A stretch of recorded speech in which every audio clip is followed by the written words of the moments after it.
Toby is a tram engine. He has cow catchers and side plates and doesn't look like a steam engine at all. He takes trucks from farms and villages to the main line and is cheerful to everyone he meets.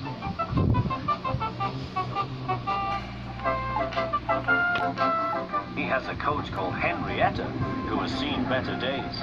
It's not fair at all, she grumbles, remembering that she used to be full and 9 trucks would rattle behind her.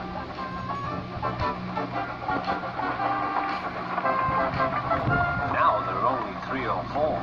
The farms and factories send their goods mostly by lorry. Toby is always careful. The cars, buses and lorries often have accidents. Toby hasn't had an accident for years. The buses are crowded and Henrietta is empty.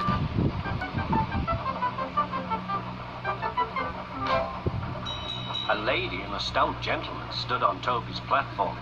He was, of course, the fat controller, but Toby didn't know this yet. "Come on, grandfather," cried the children. "Do look at this engine." "That's a tram engine, Stephen," said the fat controller. "Is it electric?" asked Bridget. "Whoosh!" hissed Toby. "Shh, shh," said her brother. "You've offended him." "But trams are electric, aren't they?" "They are mostly, but this is a steam tram." "May we go in it, grandfather? Please?" "Stop," said the fat controller to the guard. They all scrambled into Henrietta.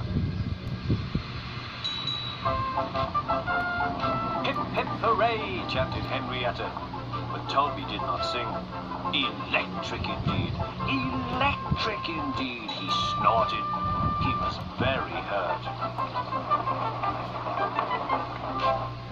"What is your name?" asked the fat controller. "Toby, sir." "Thank you, Toby, for a very nice ride." "Thank you, sir," said Toby. He felt better now. This gentleman, he thought, is a gentleman who knows how to speak to engines. The children came every day for a fortnight. Sometimes they rode with the guard, sometimes in empty trucks. On the last day of all, the driver invited them into his cab. All were sorry when they had to go away. And the fat controller and his family thanked everyone. "Come again soon," replied Toby. We will, called the children. And they waited till Toby was out of sight.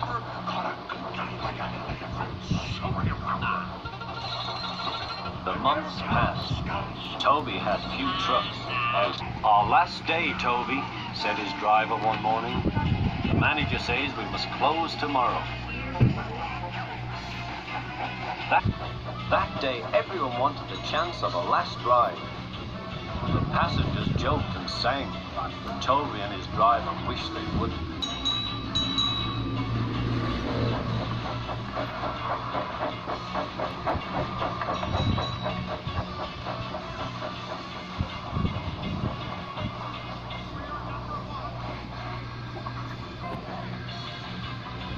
"Goodbye, Toby," said the passengers afterwards. "We are sorry your line is closing down." "So am I," said Toby. Nobody wants me, Toby thought, and went unhappily to sleep.